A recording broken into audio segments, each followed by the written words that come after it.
皆さんこんにちは、ほのぼのです。このチャンネルでは日本語でいろいろなテーマについてお話ししています。日本語を勉強している方や日本の暮らしに興味がある方に向けたポッドキャストです。エピソードを聞きながら日本語のリスニング練習もできるので、ぜひ最後まで楽しんでくださいね。そしてよかったらチャンネル登録もお願いします。今日はいつもよりちょっとだけカジュアルな話し方をしています。普段よりリアルな日本語に近いので、もしかしたら少し難しく感じるかもしれません。でも心配しなくて大丈夫ですよ。字幕もあるので気軽に聞いてみてくださいね。では早速今日のテーマ、空気を読むという日本の文化について、私の子供の頃の体験を交えてお話ししたいと思います。私が小学生の時、KY という言葉が流行りました。これは空気読めないの頭文字を取った言葉です。例えば、あの子 KY だよねなんて言われることがありました。空気って普通目に見えないし、読むものじゃないですよね。でも日本では空気を読むという言葉はよく使われます。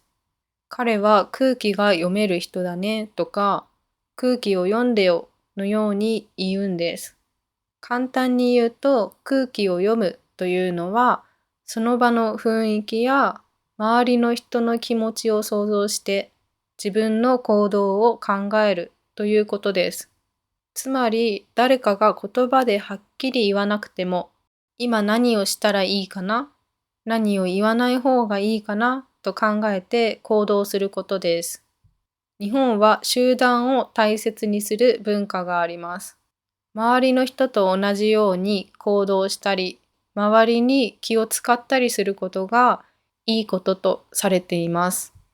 そのため、私はこうしたいと自分の意見を言うよりも、今この場では何を言うのがいいかなと考えることが良いマナーとされているんです。これはいい面もあります。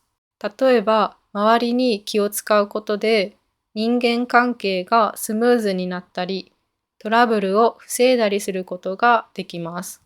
でも、これはちょっと難しいと考える人も多いです。特に気持ちをはっきり言う文化の国から来た人は、どうして日本人はもっと自分の意見を言わないの？と感じることがあるかもしれません。ちょうど私が小学5年生、11歳くらいの時の話です。その頃、私の周りで KY という言葉が流行っていました。ある日、友達から〇〇ちゃんがあなたのことを KY って言ってたよと言われたんです。とてもショックでした。その子とは一緒に遊びに行ったり、家にも行ったことがある仲のいい子でした。でも私が知らないところで、あの子は空気が読めないって言われていたなんて。11歳頃ってちょうど思春期が始まる頃ですよね。でも私はまだブランコで遊ぶのが好きな子供だったんですよ。どっちかっていうと男っぽくて子供っぽいタイプでした。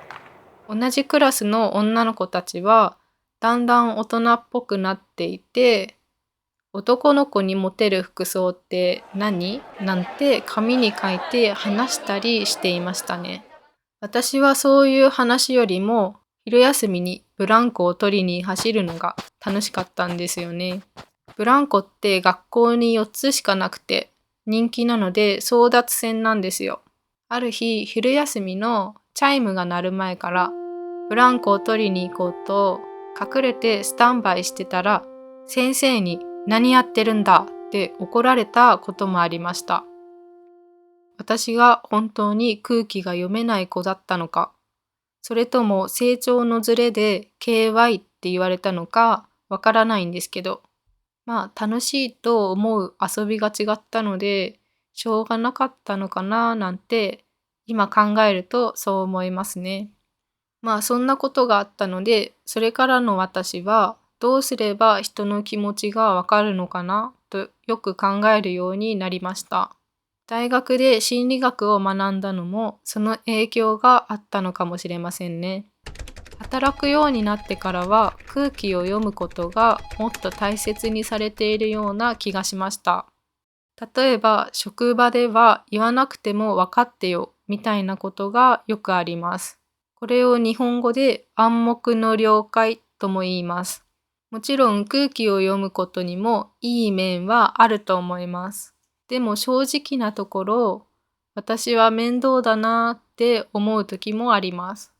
空気を読むって相手の気持ちを勝手に想像しているだけじゃないかな。本当はちゃんと言葉で伝えた方がわかりやすいし、誤解もないんじゃないかな。そんな風に考える時もあるんですよね。親切なつもりでやったことが相手にとっては迷惑だったということもありますしね。だからできるだけ言葉で伝える方がいいんじゃないかなって思うんですけどね。実は私は時々空気をあえて読まない時もあります。なぜかというと空気を読みすぎると自分の気持ちを我慢して周りに合わせて疲れてしまうことがあるからなんです。人に優しくするのと自己犠牲はちょっと違うかなと思います。日本では優しさイコール空気を読むことと考える人も多いです。例えば相手が傷つかないように遠回しに話す人もいます。でも私はそれで結局何が言いたいのともやもやすることがあります。そういう遠回しな言い方って一見優しさのように見えるけど、実は自分が悪く思われたくないとか、相手に嫌われたくないとか、人を傷つけるような思いやりのない人って思われたくないという自分を守るための行動にも見えてしまう時もあります。つまり相手のためのようでいて、実は自分のために気を使っているというか、本当に相手のことを思っているのなら、たとえ少し言いにくくても、ちゃんと向き合って分かりやすく伝えてくれる方が信頼できる気がします。もちろん、遠回しな言い方が悪いというわけではありません。相手を思って優しく伝えようとする気持ちもとても大切だと思います。そう思うと優しさって何なんだろうって考えてしまいます。コミュニケーションのスタイル、優しさの形って人によってそれぞれ違うから難しいですね。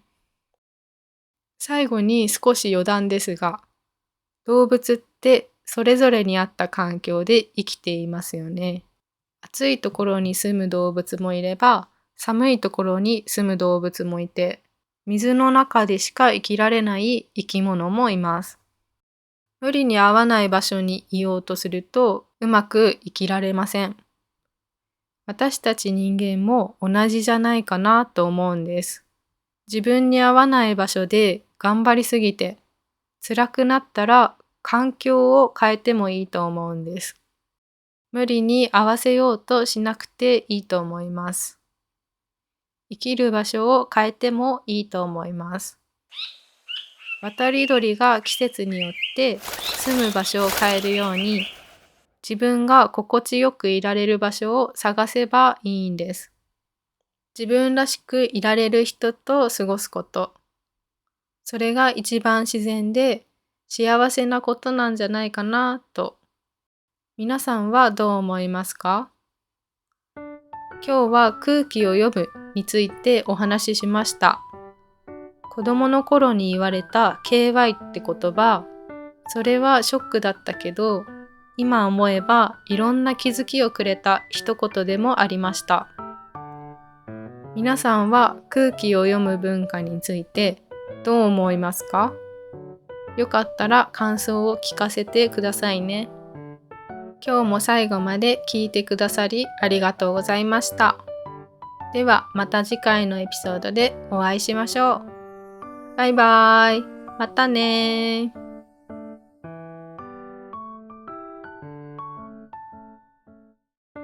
この度メンバーシップを始めました。ちょっと応援したいなという方に向けて気軽に参加できるプランをご用意しています。動画のスクリプトの配布やメンバー限定のアンケート、オリジナルの絵文字などの特典があります。応援してくださる方、ぜひご参加いただけたら本当に嬉しいです。